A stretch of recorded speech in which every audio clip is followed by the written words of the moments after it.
Bonsoir les amis, bonsoir.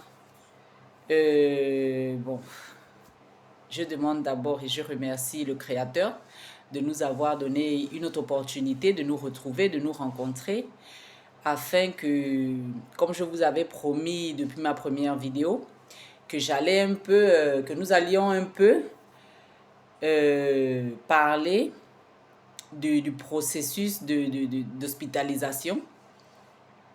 Nous avions déjà parlé dans les capsules précédentes, nous avons parlé des urgences, du comportement affiché aux urgences, des documents qu'il faudrait apporter. Nous avons parlé de l'admission, de la réception générale. Quel genre de questions nous pouvons poser et des questions comme par exemple la recherche ou la demande des informations personnelles ne devrait en aucun cas être sollicitées. Et là maintenant, nous allons continuer avec les services d'hospitalisation.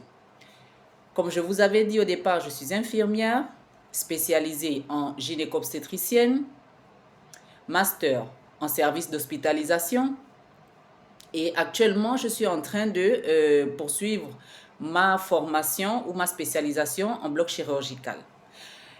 Donc, continuons un peu sur la ligne de ce que nous avions commencé. Nous allons parler aujourd'hui du service de médecine interne. Une fois nous avons terminé toutes les démarches des services d'urgence, c'est-à-dire on vous a déjà fait le prélevé de sang, on vous a réalisé tous les complémentaires nécessaires, comme les radiographies, dépendamment du cas qui vous a fait arriver aux urgences, que ce soit des échographies, radiographies, électrocardiogrammes et tout. Les médecins vont déterminer dans quel service vous allez être hospitalisé. D'accord? Service de médecine interne.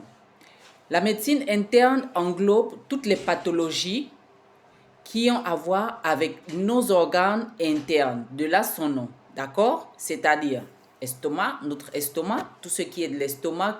Si on commence par exemple du système, si nous commençons par exemple, par le système digestif,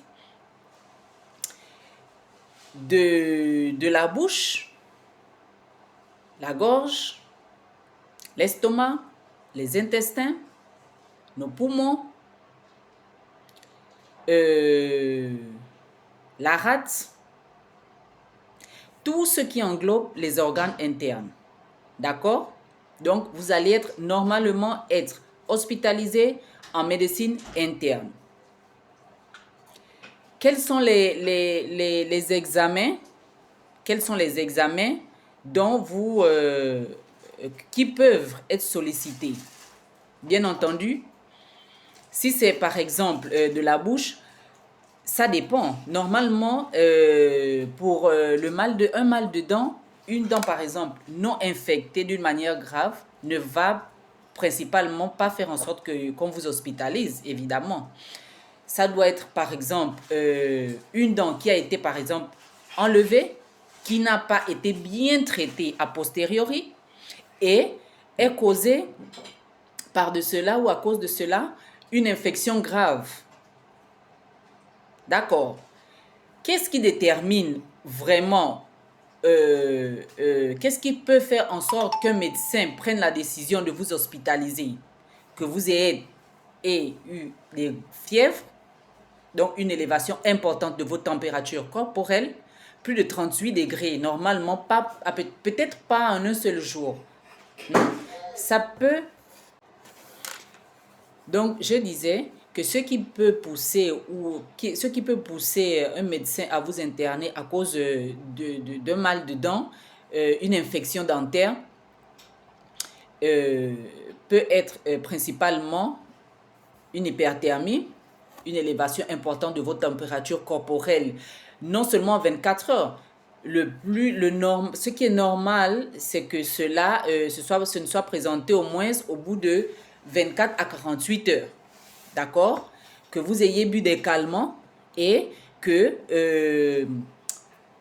pendant un temps très court, la fièvre se soit calmée et qu'après, par exemple, au processus ou après 2, 3, 4 heures, que la fièvre soit encore montée. Donc, c'est ce qui va pousser vraiment à votre médecin ou à l'infirmière qui va vous recevoir de vous demander des examens complémentaires, une échographie sûrement de la bouche ou une radiographie, excusez-moi.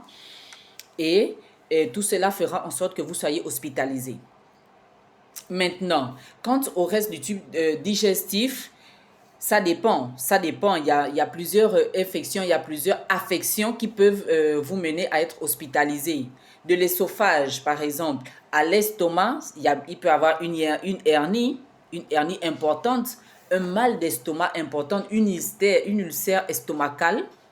Une ulcère stomacale peut entraîner des complications sérieuses. Ça peut entraîner des hémorragies. Donc, si vous présentez un mal d'estomac important, que ce ne soit avant les repas, avec l'estomac vide ou après les repas, je vous conseille d'abord de réviser votre hygiène alimentaire. Peut-être il y a des aliments que vous ne devez pas consommer.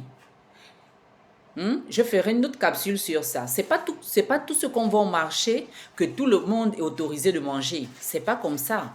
Nous devons vraiment réviser notre alimentation. Que ce ne soit les légumes, même si ce sont les feuilles de manioc, même si ce sont les noix de palme par exemple. C'est pas tout le monde, c'est pas l'estomac de tout le monde qui supporte ces aliments. Donc, lorsque nous... Oui, c'est pas tout ce qui est étalé dans un marché, qui est autorisé d'être consommé par tout le monde. Donc, lorsque vous avez des maux d'estomac répétitifs, avant d'aller à l'hôpital, essayez d'abord de réviser votre alimentation. Est-ce que ce que vous consommez est apte pour votre estomac?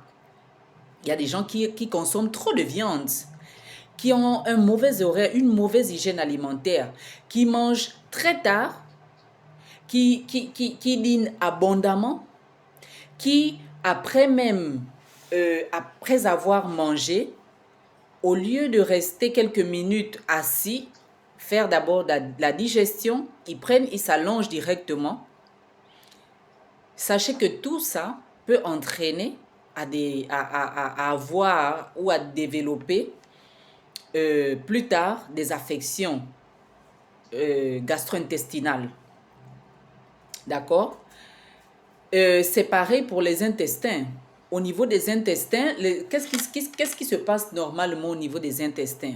Une fois la digestion s'est produite, au niveau des intestins, ce sont les déchets, tout ce dont l'organisme n'a pas besoin. C'est ce qui est en fait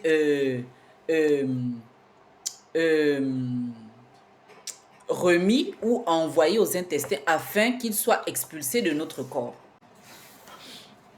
D'accord? Au niveau des poumons, c'est vrai, nous ne pouvons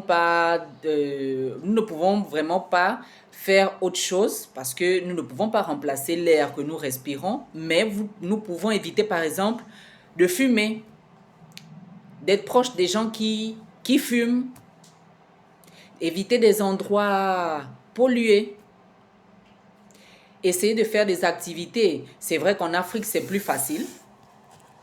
C'est vrai qu'en Afrique, c'est plus facile d'aller dans la nature, en brousse, à la plage, par exemple, pour respirer vraiment de l'air pur.